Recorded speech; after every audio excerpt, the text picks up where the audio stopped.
What we have just seen happen in New Jersey very well may be a first in the history of these United States of America. I know it is regarding gold and silver. Now I'm going to explain why this case is so unusual and why we should be encouraged no matter what the outcome of this legislation is. Let's explore.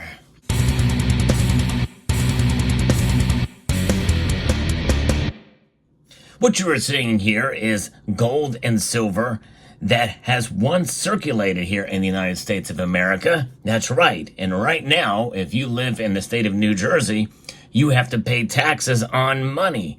That would be almost akin to taking a dollar bill that you see somewhere and paying another tax on it. Well, in a sense, that's what's happening right now anyway. That's called inflation.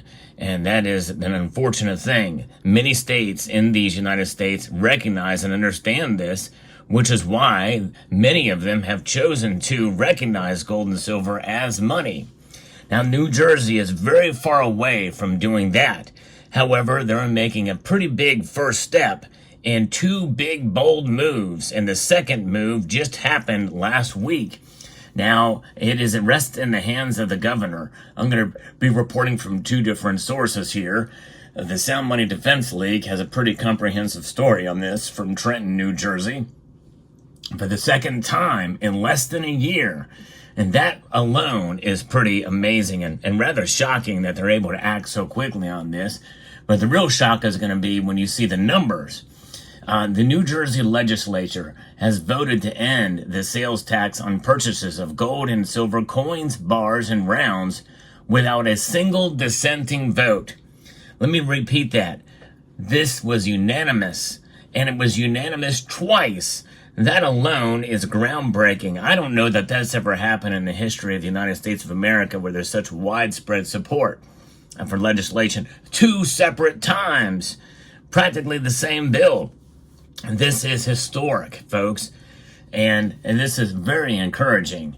A 2812 and S 721, carried by Senators Sinehart and Sarlo and Assemblyman Greenwald, Swain, and Egan, enjoyed overwhelming support, passing the Senate by a vote of 40-0 and the Assembly with a 71-0 vote. That's just amazing. Last year's bills, A 5294 and S 1825, had passed out of both committees and both chambers of the New Jersey legislature without a single no vote then.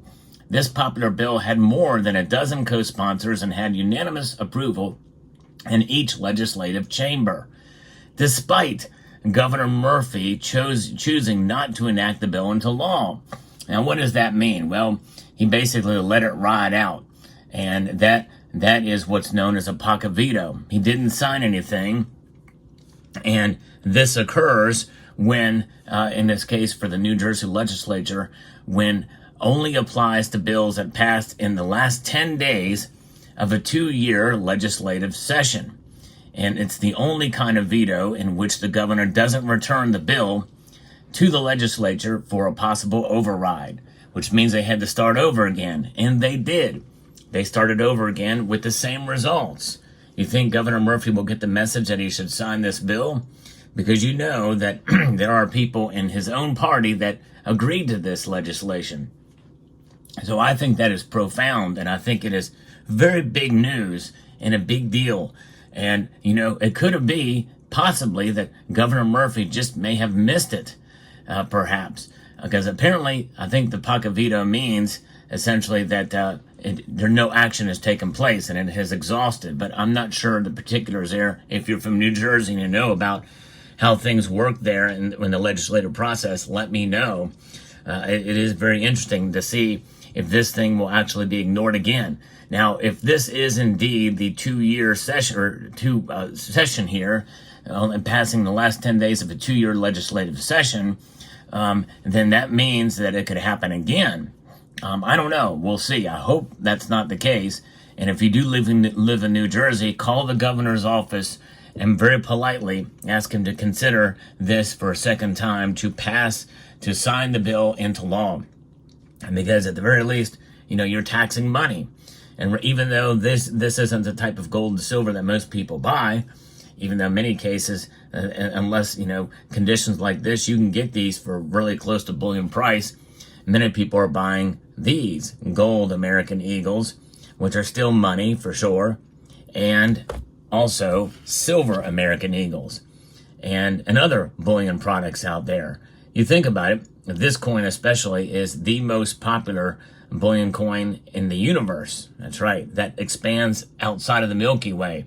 This is the most popular one, and most minted and the most distributed around the world, although largely in the United States of America, but I digress.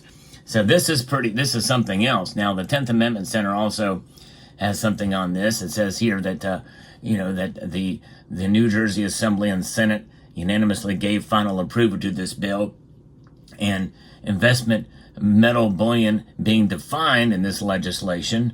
It has been, I guess, changed somewhat.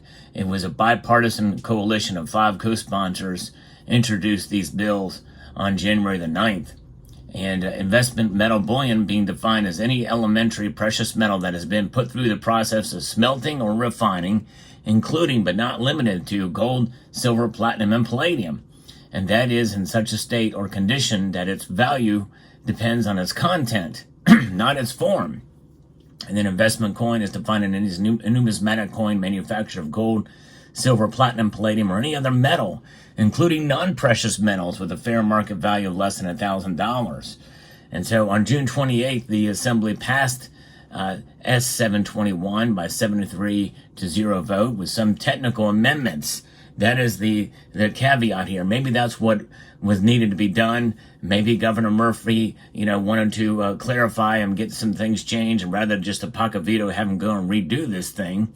So with the technical amendments to the definitions of investment metal bullion and investment coins, the Senate concurred with the amendments by a 40-0 vote. And now it's headed to Governor Murphy's desk for his consideration. What are 10 days? Identical legislation has been sent during the Senate during the last session, and he refused to sign it, thus the pocket vetoing the measure.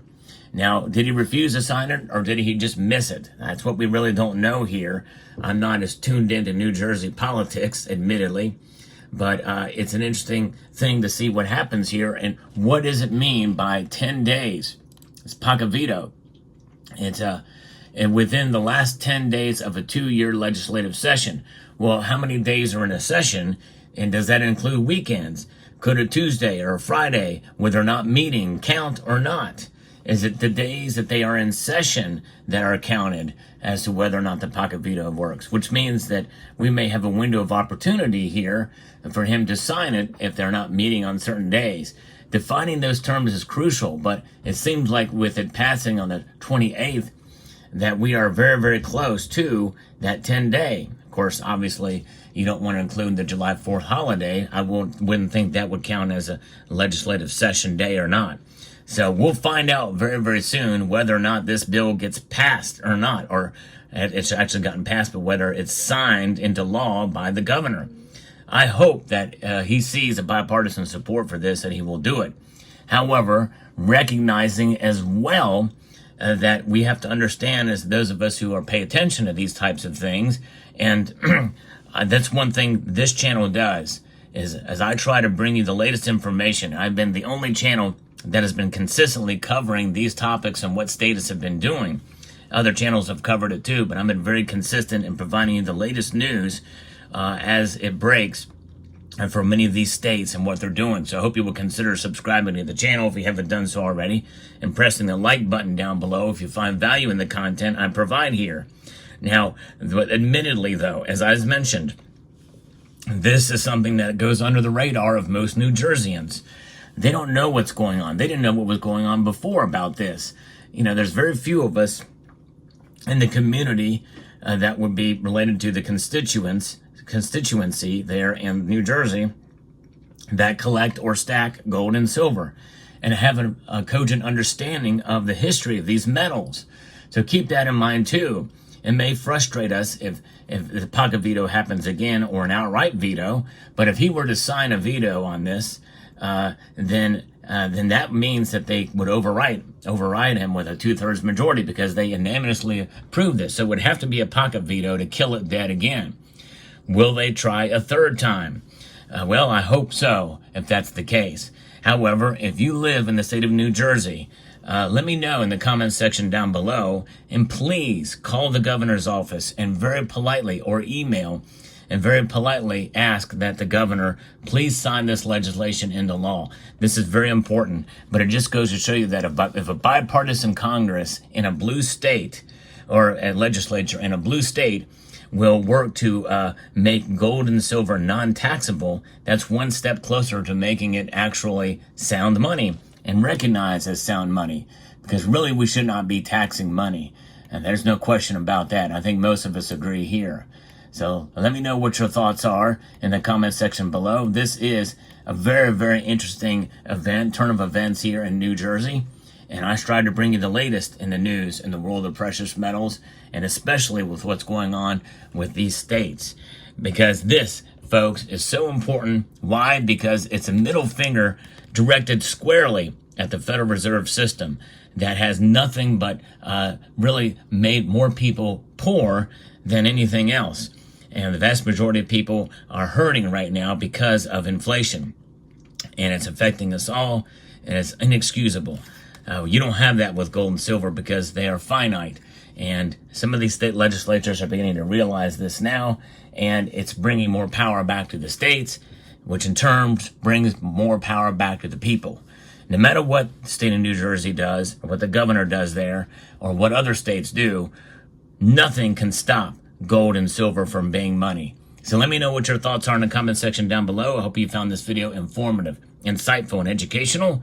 I would like to extend a multitude of gratitude to each and every one of you for taking the time to watch, and to encourage you to please rate, share, comment, and subscribe.